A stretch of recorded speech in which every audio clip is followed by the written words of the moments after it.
Welcome to the Touch MBA Admissions Podcast. Do you need help figuring out which schools to apply to or how to get into the world's top MBA programs? Hey, you're not alone. Join thousands of others on this podcast and on our site, touchmba.com, as they seek the admissions edge. And now, here's your host, Darren Joe. Welcome to the Touch MBA podcast. This is Darren here. I'm your host. This podcast is for you MBA applicants who are trying to figure out which MBA program best fits you. There's so many MBA programs around the world, and that's what we're trying to do is help you figure out what makes each MBA program unique and to talk through each program's admissions process so you can prepare the best application. This week, I spoke to Mark Lockwood from the Illinois MBA program. He's not only a director of admissions there, but he graduated from the program in 2007. So he's been through the ringer, so to speak, and he really knows what the program's about. And what I love about our conversation is that he's just very direct about what he's looking for in terms of the qualities he's seeking from applicants, that they're proud yet humble, that they want to get to a better station in life and see the MBA as a path to get there. They're not, in other words, just chasing the paper degree. I think you'll learn a lot about the Illinois MBA and why it's special. And Mark drops a lot of tips on how you can strengthen your candidacy. I think you'll enjoy this one. And if you need help figuring out which schools fit you best, you can submit your profile or CV to us at touchmba.com, and we'd be glad to give you some free school selection advice on which schools may fit you best. So go check that out, and let's get straight to the episode. It's my pleasure to introduce our next guest. Mark Lockwood is the MBA Director of Recruiting, Admissions, and Alumni Affairs at the University of Illinois at Urbana-Champaign. And Mark actually was a student as well in the program, right, Mark? Yeah, that's correct, Darren. It's great to be here, and thank you for having me. I am a 2007 graduate of the MBA program here at Illinois. I came to Illinois from California, was actually living out in the Bay Area, which is our second largest alumni base for the University of Illinois. So we have a lot of people that come to us from California. I came to Champaign to go to school in 2005. Had 2 great years here. After that, through my internship search and both afterwards, I went to work at MasterCard. Spent a few years there between St. Louis and New York. I was a vice president quickly there. Had a wonderful run with them. I went on to run a division of a company called Young America that was up in Minnesota. And finally, I did a year stint with a marketing agency and television production company called Javelin in St. Louis, rebuilding their strategy. Before they were looking for someone to come and help out with these 3 tasks that I have before me at the MBA program here, and I felt lucky to get the job and be here. Great. And so I have to ask you on a personal note, why did you choose to come out to the Illinois MBA from California? I looked at a few different programs. I went to Vanderbilt for undergrad, and so I was familiar, and I grew up in the southeastern parts of the United States. So having lived all over the country, I was familiar with a great number of programs and had some opportunities at some schools that were probably a little bit, not bigger name, but you think of more in the Northeast and other areas like that. I'll leave it at that. I wanted to go to a place where I could really leverage my talents and use the things that I'd learned by being in the corporate world. I had 4 years of work experience out in California. I was a product manager at a corporation called Symantec. I'd come up through a startup. I just wanted to go somewhere where I wasn't just sitting in a room and learning. I was doing as well. And I think that's one of the big things that makes our program really unique is that everybody talks about experiential learning, but we have multiple avenues as we go through of ways to do the things that you're learning about in class as you go through. And that was something that I was really drawn to when I got to Illinois and got to recruiting. The other thing is just the cultural fit. The feel of Illinois is very much a cultural fit of a family atmosphere. And I knew I was going to get a lot of one-on-one attention with professors that had done incredible things with their lives. So I came through and I took a look, and all the things kind of fit me really well. That's also what we're looking for in the applicants that come and take a look at Illinois. Yeah, it's so great to be talking to you because you've been through the application process, you've been a student, and then you secured a great job with MasterCard. And then now you're back running the program. So you've really seen the program from every angle. You mentioned that experiential learning and cultural fit was really important. What else makes the Illinois MBA unique? The first thing that I go to, Darren, is our students. And the reason I say that is when I recruit, I have a saying that I say often. People hear it too much from me, but I don't recruit people who want an MBA.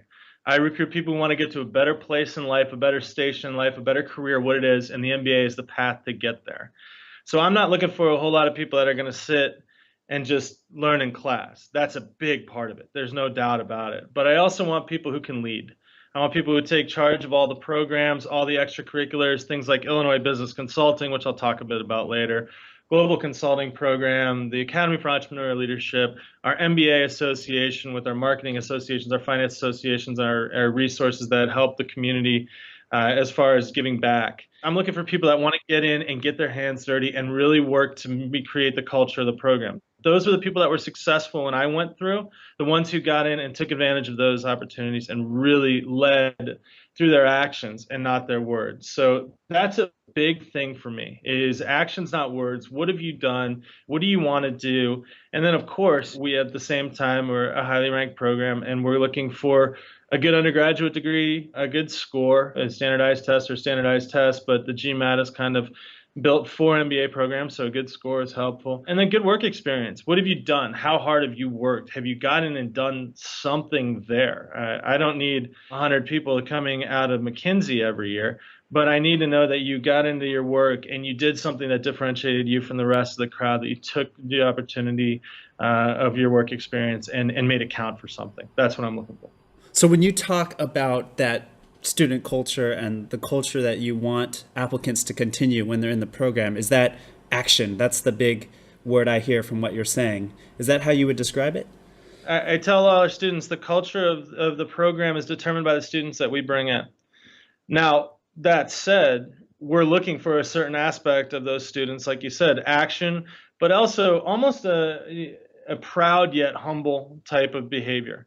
And I say that because we're very much a Midwestern school. Illinois is very much built on that proud but humble exposure. If I told you, Darren, you wouldn't believe me, but there are 22 Nobel laureates that come through the University of Illinois. And things that have been developed here at this university have included the integrated circuit, the MRI, the theory of superconductivity, and the web browser. When Andreessen went over to make Netscape over in the West Coast, he came from Champaign, Urbana. So you're talking about incredible development. The second part I'd really get into without rambling on is our faculty. It comes from that proud tradition of research. Hayden Noel has worked in the highest levels of advertising in New York while getting his PhD, and Jeff Brown was actually an economic advisor for the White House. So you're talking about, you're going to learn economics and marketing from these folks. So all of that is a very proud tradition, but we're humble about it. And I think that's one of the things that our students that we're really looking for here is action. Absolutely. Humility and strength, is another thing. That's the culture that we have here. And it's worked really well for us so far. You mentioned that top-notch faculty. Is your College of Business known for any particular discipline? The College of Business overall, if you ask somebody outside of the university, you can't mention the Illinois College of Business without talking about accounting. I think there are more CFOs out of the University of Illinois than any other school in the country. And the reason for that is because of the proud traditions of accounting. Before the unfortunate demise of Arthur Andersen, Illinois was one of the biggest talent draws. It came from the University of Illinois. The doors that represented that Big Five institution, accounting institution, are upstairs from my office on display. And that is one of the areas that has really led to that. Now, I'm a marketing guy. I look at the aspects of marketing and advertising that come out of this university. The strength of professors like Hayden Noel that I mentioned, and Tiffany White, who we famously held on to when she was when Harvard was trying to get her to teach marketing. So across the board, the College of Business is just highly ranked. Now, I'll tell you, Darren, when I look for students, I'm not looking for all business undergrads, as most of you know, and most people do that. I was an engineer myself in undergrad, and the university as a whole has incredible development and reputations for engineering, as well as human resources with our labor and employment relations. Library and information science is one of the highest ranked programs in the country. I'm pulling from all aspects, from not just the University of Illinois, but other places as well. And that's something I really wanted to talk about, because I felt when I was researching your program, one of the most interesting aspects is that you guys allow students to take half of their electives outside the business school. Yep. And you really encourage MBAs to also pursue their master's at, I don't know, how many master's programs does Illinois offer? That's a number I should know, Darren. It's just more than I can count on my fingers and my toes, right?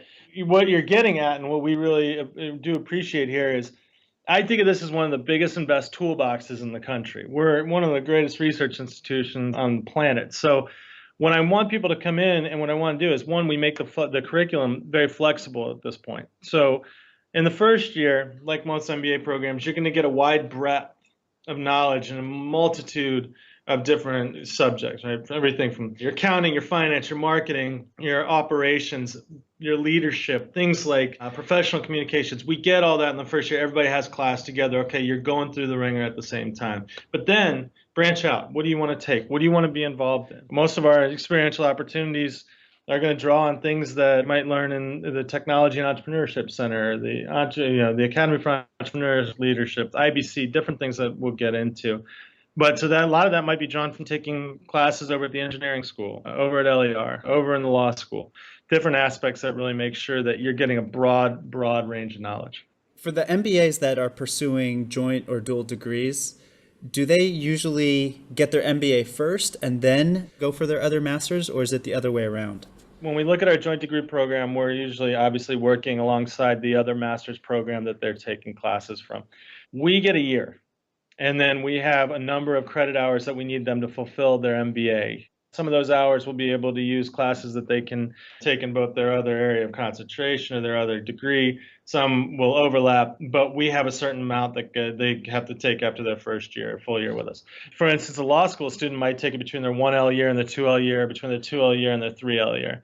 We'll kind of do it in whatever order the student wants to, whatever is the most comfortable. They get both degrees at the same time upon graduation. That's how it works between us so that we don't be really rigorous about which way it goes. Just to highlight some of those top-ranked programs outside the College of Business, you mentioned library and information sciences, engineering. So engineering and library and information sciences are always highly ranked, as well as our school. The Masters in Human Resources out of the LER program is always ranked 1 or 2 in the nation as they go through. So we have a lot of joint degrees as they go through that. And then we have many from schools like architecture, law school. They do a JD MBA and other areas as well. I think that's just an awesome opportunity for someone to get that interdisciplinary graduate school education. Could you let us know if there are any new exciting developments or initiatives taking place with the MBA program? One of the biggest initiatives that we have that the MBA program leverages is Illinois Business Consulting. Illinois Business Consulting is the largest for-fee student-run consulting organization in the country, and it's based out of the College of Business. It's not an MBA-specific operation, but it's about 350 to 400 consultants that work from all areas of the campus. So MBAs, undergrads, engineers, PhDs, all over the place. They do real-world consulting programs, usually with Fortune 100, Fortune 500, even small nonprofit groups. And it's a great way to get experience leading, experience learning, experience actually being out in the consulting world itself. So as Illinois Business Consulting continues to grow and evolve, it becomes one of those programs that's just absolutely one of our cornerstones of what MBA students can learn here. Through that initiative, and in some ways because of that initiative, we have other programs that have really developed as well. So the Global Consulting Program is an MBA-specific initiative, MBAs only, where you actually do a real-world consulting project in a foreign country. And what I mean by that is you're working on it here in Illinois for a semester as you go through in your second year of your MBA. And then you may we've been to Brazil, China, India. You go to one of these places and you actually present your work, do your work, engage with the customer, engage with the client on site. So it's more than just a field trip or studying overseas. It's actually doing business in a foreign country for 10 days over break when you're going on your winter break. So that program is really where we talk about the development of you, not just with here in Champaign, but globally as well. And then all of this has led to incredible resources beyond that are at your disposal in the MBA program. There's a research park on the south end of our campus that has corporations from AB InBev, Anheuser-Busch InBev's Bud Lab is on campus there, John Deere, Dow Chemical, Abbott Laboratories, Yahoo is building a larger presence there. And the research park was developed in order to leverage the research that's going on at the University of Illinois. But what it has given us is in the middle, in a place called Enterprise Works, is almost a foundation for startups and entrepreneurial ventures that come through there, a lab that's developed, and you can actually do work there from the MBA program. We have students that go over there and go back and forth. Some are working on their own entrepreneurial ventures, just a variety of things that you can do to leverage this great operation down there. And through that and the leadership of our professors and everything else, that's where you get things like the Academy for Entrepreneurial Leadership, which talks about, all right, so you want to be an entrepreneur. What does that mean? How do you actually develop an idea? How do you get to an idea and its full fruition from idea to startup to successful venture? And when the technology side of that comes, we have the Technology Entrepreneurship Center. Honestly, the biggest problem that our students have when we come in is what to do. There are two ways to kind of combat that. One, we look for students that have a clear plan and visualization and goal of what they want to do and where they want to get to and how we can help them. And two, we bring a lot of people back to work here like myself that went through the MBA program, had successful careers, and they can guide you and help you so that we don't just let go once you walk in the front door. We're with you all the way through the program as well. Yeah, and I can't wait to touch on both of those points a little later in the podcast. One more question about the program. Why get an MBA in Urbana-Champaign? And I think most of our listeners from the U.S. know a lot about that city, but we have many international listeners, and they might not be familiar with Urbana-Champaign. So I guess I already asked you, why you went there, but why do you think an MBA student can benefit from being there? I've talked a bunch about the university and the reputation of that. I travel globally to recruit for our MBA program, and we represent ourselves globally. The University of Illinois at Urbana-Champaign has an office in Shanghai, for example. It's recently opened, and it's not just about recruiting in that area, it's about placement. We have so many people from all over the world that come to our university. It's a very, very diverse international city. So Urbana-Champaign's a college town. It's no more than 150,000, 175,000 people, and all the students are here. Now, 50,000 of that are students. So you're in a very much a dominated campus-like environment, which means that where I live, because I live here full time out in the cornfields, it may feel a small town, but for my students that are out here on campus, it feels like New York City or anywhere else. That's a very quick, fast-paced type moving city. So we've been around since 1867. We've been committed towards being a top-notch research and public state institution. And there's a lot of support in Urbana-Champaign for the people that are doing their studies at the University of Illinois. You've got a large, beautiful campus here. You've got sports, Big Ten athletics as they go through. A lot of your audience is international. I promise that American football is not as boring as it looks on TV. Our basketball programs are phenomenal. There's a lot to do in town. So you have the athletics, the arts, we have a number of museums, art museums, and others that are in town. And then we have top entertainment acts that come through, from ballet organizations to music. It's a pocket-sized city with a lot to do, is what I generally say. And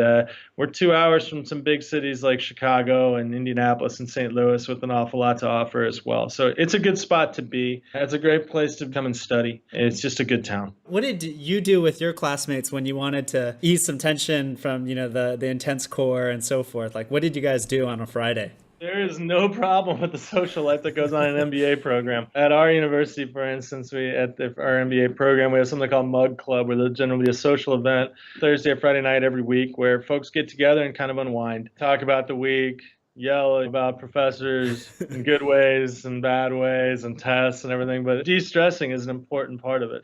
We have many areas in town that are kind of hubs of social activity. There's an area called Green Street, which is the main campus town area for undergraduates and graduate students as well, with some old restaurants and bars that are been around for ages. When the old timers come back and visit, they talk about being in the same pubs. And then downtown Champaign has grown into a first-rate city as far as a small triangle of bars and restaurants with some really good, lively feel to them. Everything from old Irish pubs to martini bars to American bar types in the middle, farm-to-table restaurants, high-quality restaurants, and good old burger joints as well. So it's easy to get out and be around. Usually we make our own fun around here.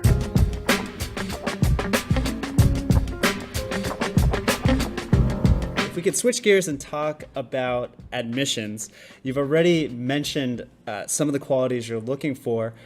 What other fit qualities are you looking for from your applicants? Well, the table stakes that everybody talks about, Darren, obviously, and I kind of touched on before, but what'd you do in your undergrad? What'd you do since then? How'd you do on standardized testing? All the pieces that kind of make through it, in most of those, you can see our statistics, we're competitive on all levels on that. I'll tell you what I don't necessarily look for, something that's kind of a turn off, and I think it's for a lot of people, is I don't want people that are going to go and sit and think we're going to spit them out a better job at the back end. You don't have to know what you want to be when you grow up exactly, but you need a plan on where you're going to go after you get your MBA and how we can help you get there. Because I can't help people have a great experience at Illinois if they have no idea what they want to do. You at least got to know, all right, I'm good at this. I'm interested in these things, in these aspects. And I think that's important when you're applying to any school, because it gives me as a recruiter and admissions director, and even as the alumni person that's going to be responsible for your development on the back end when you graduate, the chance to say, all right, you want to be this or you want to be that. We are really good at putting people here. And this program will really help you be a great entrepreneur, HR person, technical consultant, finance person. We're good at this.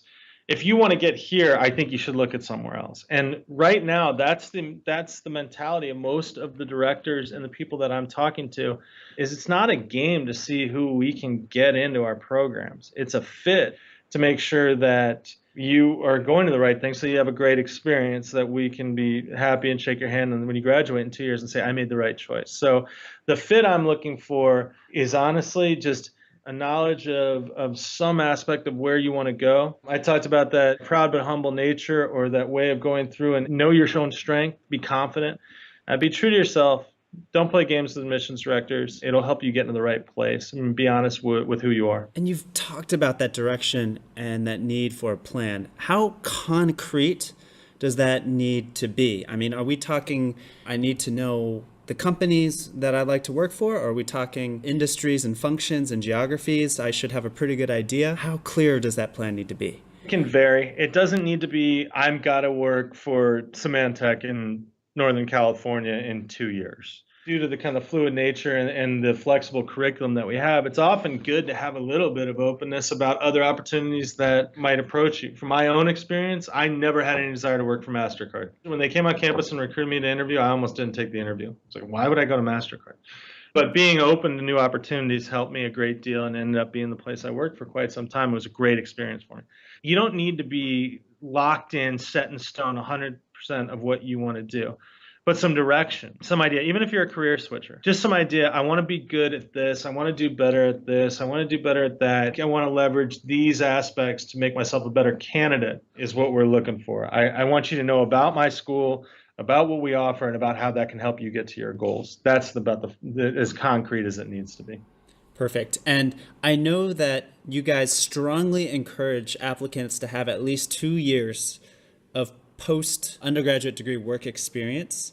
Would you have any tips for our younger applicants out there who may be just on the cusp of those 2 years or 3 years on, what they can do to show that they'll really be engaged and really contribute to your program? Maturity comes in a lot of different ways. And what you're looking for when you look for 2 years, what any of these schools are looking for, is the idea that you can contribute in the classroom, that you can bring some of your experiences to the classroom and talk about them, so that you have that range and depth of experience as well. For me, if you're younger, if you're on the front end of that 1 to 2 year area and you really want to go get your MBA right now, and be able to come to me and say, this is why I want to get my MBA 2 years instead of 3 or 4. You have to have a really good story about that and really good, show me why you want to be that. And then the second thing is, what did you do? Be able to take me in depth through some achievements at work. Somebody that flies up the ladder in 2 years at an astounding rate with a great job and has achieved incredible things, maybe just moving a little bit faster than other people are. Be able to show that. That's a good aspect of how you can actually overcome that objection of the limited work experience. And can you walk us through the life of an application in your office? You submit our application, obviously online, and we get it. And I have a team, myself, and then I have 3 people that work for me that we actually work pretty much hand in hand to go through and take a look at the applications as they come through. We look for different aspects early on, both in your application, what you've done in your resume, and in your essays, of things that would fit what we need within our program. Once we do that and we kind of discern different areas, we invite for interview based on that. One thing I would say from my own experience and other people's experience that I hear is when you get the interview, don't think it's a locked, done deal at our school or any other school. There's a lot of work yet to be done. A lot of what you've done in the application was to get you to the interview, but now we're getting down to business because now we got to meet you. We want to know what's going on. We want to know about you, your experiences, your fit, everything else that makes you a good candidate and what we want to do there. So as you go through, you'll get an interview. If you can't make it to Champaign for your interview, we do offer Skype interviews, but in some way, shape, or form, we're going to get to talk to you person to person, face to face. When you go on Skype, present yourself exactly like you would for the in-person interview. Go on there and dress the part, have a clear background behind you, something that's plain. We're really excited generally to talk to you as much as you are to talk to us. If you think about it, you've been preparing to go to the University of Illinois or apply to the Illinois MBA for months and worked on that thing. We're put the same amount of time and effort in a lot of cases into reading your application, so we have an idea of you. We're excited to talk to you. Our interview style, all interview styles can vary, not just based on the institution, but on the person themselves. Everybody's got a way of kind of getting to the core of who someone is. I happen to be very conversational, a lot like you and I are talking right now, Darren. And then I know a lot of schools and a lot of places are very rigorous or do even a case interview. But one way or the other, be ready, be yourself, be authentic, be on.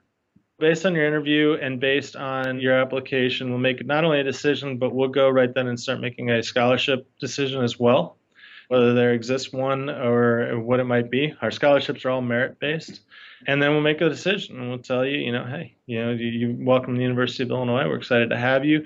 Here's your scholarship, or unfortunately, it didn't work out. And one of the things I tell people that don't get into U of I or other places is, don't think of it as a judgment on character, the quality, or anything else. Just think of it as it's not a fit. Asking you to spend a lot of money on an MBA, and it's just not something where we can help you get to the goals that you want to get to. And that's what we look at when we don't let someone in. And who conducts those interviews? The admissions committee, you and your team, or students, or? Yeah, me and my team. Now, there is one other piece, and Darren, thank you for touching on that, because for us, there is one other piece that we do that a lot of schools may or may not do. We have you come in, have the person come in, and on some level of the application, we also have one of our career services people take a look at your application to make sure that it's a place where we can give you what you want as far as career fit on the back end. So we may have a number of people talk to an applicant, maybe even more than once as they go through. So me or a member of my team, our dean of our MBA program, Darcy Semeni, who's also a graduate of the MBA program herself, she might talk to some people and kind of help me make decisions on them. The business career services I mentioned, counselors may take a look at someone and see what they want. So there are often a lot of people that weigh in on the decision as well. Great. And because I can see that your school clearly places a lot of emphasis on the interview, do you guys do case studies during your interviews, or is it more walking through your CV and your background? For my team, it's more behavioral. It's more walking through the CV and the background. It's more about you. There will be schools, a lot of schools that will do the case study type of interviewing. So to all applicants out there, be at least familiar with the case interview. We're more about fit at that point. A lot of what we're taking a look at is your background and where you've gone. So right now, that's our style, is more of just the getting to know you interview. Got it. And could you offer any last tips to our listeners on what they can do to improve their chances of getting into Illinois? Often people want a number of things or a silver bullet, and I don't have one. Oh, come on, Mark. You don't have one?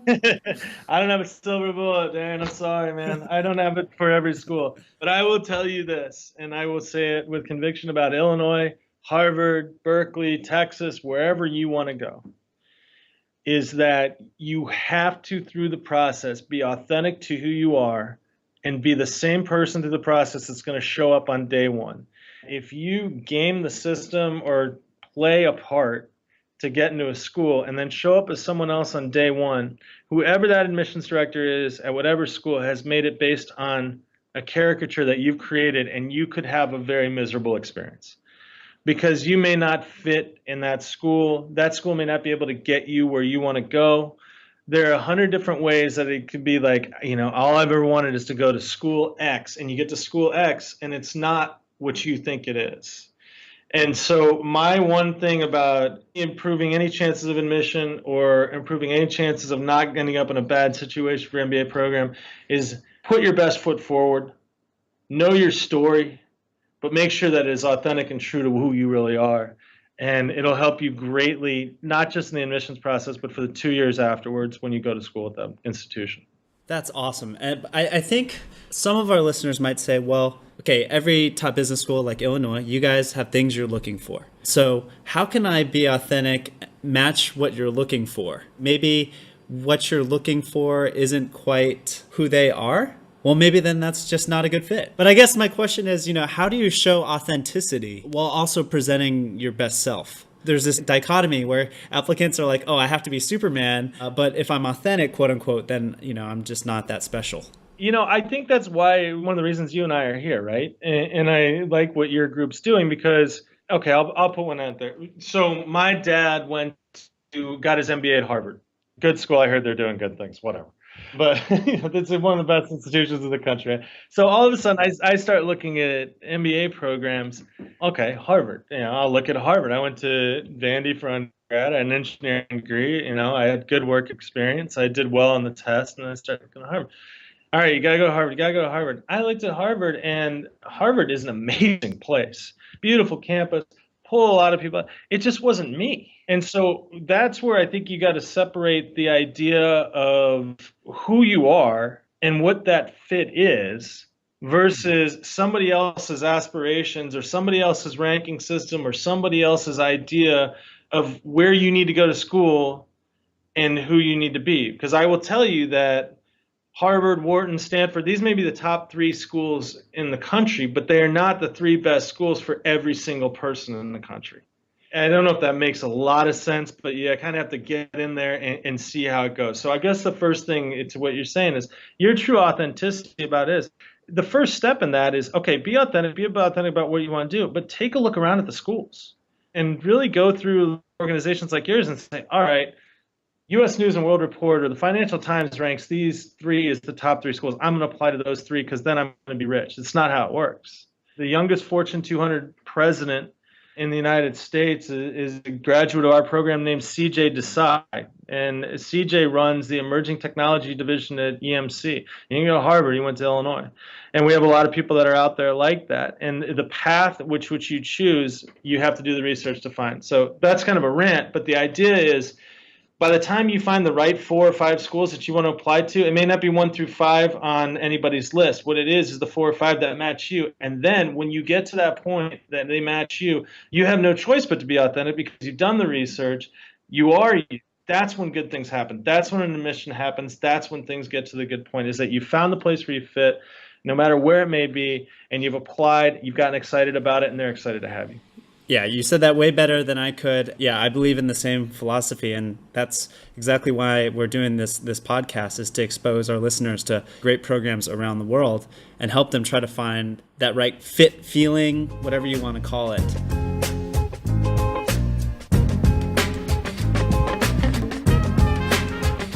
In terms of financing, you mentioned that all your scholarships are merit-based. Can you let us know what your average scholarship amounts are and roughly what percentage of your class gets scholarships? It fluctuates year to year, but in the era in which we're in, for Illinois or for other schools, I will just say that the majority of students are getting scholarships right now, merit scholarships of some level. I played pretty close to the vest on some of them, but I think in my last class, I was upwards of 3/4 that were getting scholarships. The average level of scholarship support for me, I think last year it was probably around $10,000 US. And that's not to say it doesn't change year over year. So the way I do scholarships is probably similar to many others, but I believe very strongly in fairness and what I call defensible positions. I want to be able to offer someone a scholarship and that they can come back to me in a year and say, why did I get this much? And I go, bang, bang, bang, that's why. But why did Sally or Steve get more? I would never answer that question. But in my mind, I know what the answer is. So I base my merit-based scholarships on 3 things. I base it on your undergraduate performance and experience. What did you do in undergrad? Where did you take classes? What did you study? In U.S. GPA terms, there are times a 3.0 at a very hard engineering institution may be better than a 4.0 at a less competitive institution studying something else. But I take a look at it overall. I actually have a math engineer dork, right? So I have some of this still running through my head, but I actually have math equations that kind of level out some things of that based on the GPA and the undergrad institution. The second is on your work experience. What'd you do? How long did you do it? Doing it longer doesn't always mean that you've got more scholarship, consideration. What'd you do and where'd you go? The third aspect is on standardized testing or at other admissions requirements. How'd you do on those? I take all of those and they spit me out a pretty good number that we've balanced over the history and historical perspectives of what those things are worth. And then I move off of that one way or the other based on the application, the discussion, and getting to know the person. I'll go higher or lower based on that, but I can always come back to something. So the big thing is, for a lot of institutions, you got to know that when they make a scholarship decision, it isn't just like, $8,000. It's more based and rooted in something else. Someone who's applying from, say, an underrepresented country, does that factor in at all into the scholarship calculation? Because here living in Vietnam, scholarships and financial aid is very important for a lot of candidates here. So this is a common question they have. Yeah, it's a great point. It can. We fall back first and foremost to the quality of the applicant and what we're looking for. But where I talk about kind of moving off of that number might be very much have to do with the character of the person, and it could have a lot to do with where they come from and the need to kind of round out the diversity of a class as far as where people come from or many other factors as that comes in. So I think the last time Bloomberg Business Week did a return on investment study for MBA programs was a few years ago.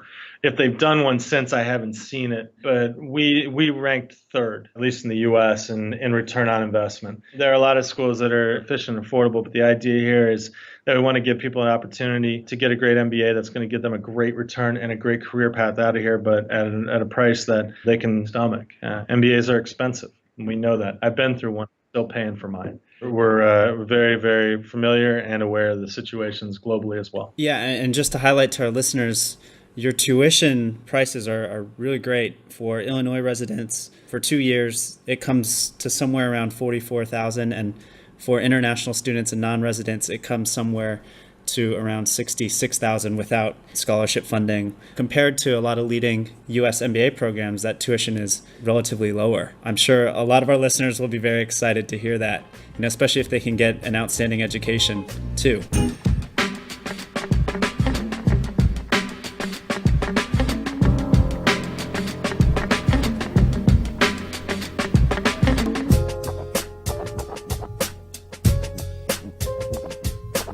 If we can now talk about careers, my favorite part of the podcast. What makes Illinois special from a career management and placement perspective? What unique attributes does your program have when it comes to careers? One of the big things I talked about Illinois is its family atmosphere, small atmosphere. The size of the program helps. Business Career Services for the entire College of Business has a division that is solely focused on the MBA placement. And there are 3 members of that team, and the way it goes through is a rotating type of build where basically a person takes a class through 2 years and beyond.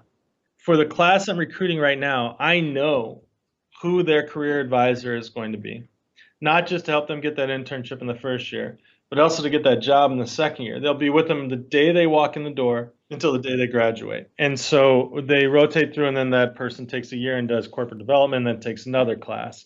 That in its own right, I think, is special because it means that every person, they're going to know what they want to do, where they want to go, the pitfalls of past career placement, anything that they want to know about getting the job that they want to get, they're going to be able to advise them. Now, Career Services over at Illinois doesn't just help people place jobs. Elizabeth Cheminsky, who will be the career services person for the next incoming class, has a great way of saying it. And she says, I don't give people jobs. I help them become the best possible candidate for any job situation that comes up.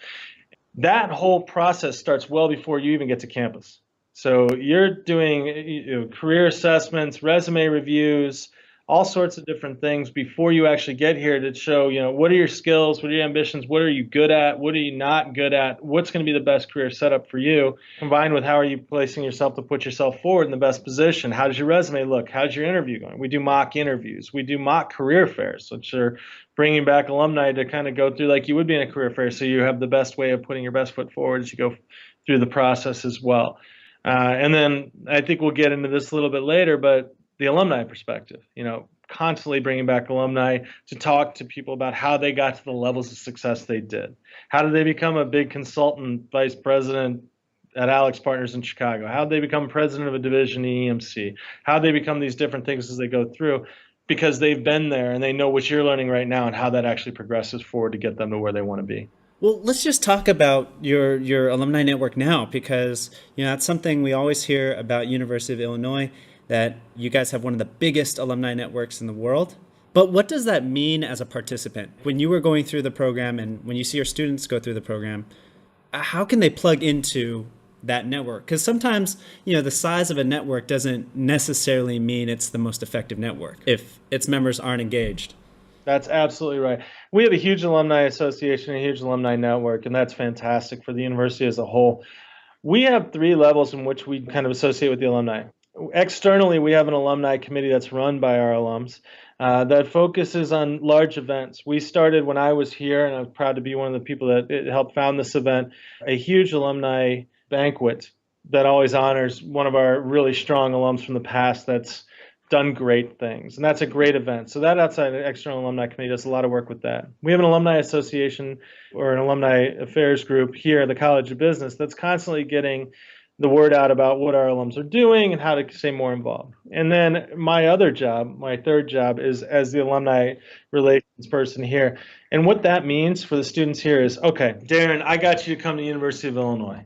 You're going to come here and you're going to start your MBA. I told you what the place was going to be, and I know what it is. But the other factor that I want to do is be able to one-on-one help you to get in touch with alums that will be able to help you going forward. So instead of this machine of constantly spitting out information, my job, as I see it with the alumni relations aspect, is to be able to stay in touch with our alumni base. Being an alum myself, that's a little bit easier for me. I'm constantly with them and talking to them and talking to people around them. But then also be able to network through that to say, all right, Darren came to us because he really wants to be a management consultant in Chicago. No, an entrepreneur. An entrepreneur, Darren. How did I know? Okay, so perfect. An entrepreneur. And so what I have at my disposal as you're an entrepreneur is 3 entrepreneurs that are working around the Midwest. And how do I get them in touch with them? How do I get one-on-one opportunities with them? Not to say, hey, get Darren a job, but give him advice. Help him to grow as he goes through. So he not only understands the Black-Scholes model of pricing options, but how is he going to be able to use that to build an entrepreneurial venture around trading options? What's he going to be able to do? How is he going to be able to do that? And that's how we engage with the alumni around here. It's very personal, very sitting down with me and understanding who the people are around you. That's awesome. And I mean, that's kind of related to my next question, which is geographically, where do most of your MBAs end up working? In Illinois or elsewhere? Our largest base of folks that goes anywhere is in Chicago. We have a huge group. Now, our second largest overall as an alumni association for the university is the Bay Area, San Francisco area. And we put a lot of alums in that area as well. A lot of that's driven by technology and entrepreneurial ventures that are going on out there, as well as just things like consulting and other things. So that's within the U.S. We have many alums that are back in India, China, all over Asia, Southeast Asia, around you, Darren. I mean, everywhere you look, we have a ton of alums that kind of go from all over the world. Very internationally diverse program, and therefore we put a lot of people back out. Number one, though, especially for our domestic students, is definitely Chicago. One thing, I don't think we've mentioned it so far, is how big is your class? Right now, the last class we brought in is 82. It fluctuates from year to year, not too much over the last couple. That's been a good year. But one of the great things about the leadership of the MBA program and why I've been lucky in my job is it's been about finding the right people, not meeting a quota. For the last couple of years, that quota has been right around 80, 82. It could fluctuate based on just overall market trends, but that's what's been the right number for us right now. It makes it small enough that we're very easy to support every member of our class. And so that's how those 3 career services members that you mentioned are able to get that one-on-one time. Because with a bigger class, that'd be tough. With a huge class, it would be very, very difficult. Harvard's got 800 people or whatever it is. Yeah, they got that, but they also have companies that are constantly coming into Boston and swooping up 20 of them at a time. Ours is more focused one-to-one type of relationship. And that relationship with career services also extends to world-renowned faculty that can be advisors for you for a long time as well. And that was a big part of it for me too. One last question on those career service advisors, because you said that there's 3 of them, but they take classes. I didn't quite understand what you meant by that. There are 3 of them. Let's talk about Elizabeth as one of them. Elizabeth will take the next class that comes in for their first year, their second year. So that's 2 years of work. And then the third year, she'll do corporate development, making more inroads as they go through with other organizations. I see. So they stick with the class. That's it. So Jennifer, who's another one, she just started with this new class, and she'll have them for 2 years and then a year. So we have 3 that are constantly kind of rolling over, and the way they do it from their perspective is that Elizabeth will have the first years, and Elizabeth will have the second years, and Elizabeth will have corporate development. So they're constantly rolling on that rotation so that they stay with someone through their entire time at Illinois. Great. And so what is the best way for our listeners to connect with your students and alums? Probably through me and my team. Honestly, we are wide open to taking calls. I take calls from people all over the world, and I'll talk to anybody anytime. So that's what I love to do, and I love to represent it. So the easy website for us is IllinoisMBA.com, and it will have links to the full-time, the part-time, and the executive program as well. We talked a lot about the full-time, and I think that makes the most sense for this discussion. But any program, anywhere, we'll talk. If we can't answer all the questions, we'll get you the right person. So go to there. There's a Connect with Us link, or my contact information is right there as well. I'll be sure to link to that in the show notes. And how can an applicant get the most help from you and your team? Being a former admissions guy myself, I think there's a way to do it where you can really make the most out of getting your precious time, Mark, or your team's precious time. Would you have any suggestions for our listeners that reach out and say want to be put in touch with someone? What information do you really need from them? When you write that email or make that call, don't call me up and go, "Hey, Mark, it's Darren. I want to meet someone." More like, "Hey, Mark, it's Darren. I want to be an entrepreneur. I like these 3 disciplines from your university and from your MBA program. Can you help me figure out the best way to get in touch with people throughout that?" So I think that the more personal that you can get on the inquiries to us, to any other school, we're going to respond to everyone, and we'll help anyone understand what our school is. But the easier and the faster it is for us to get you the answer that you are looking for.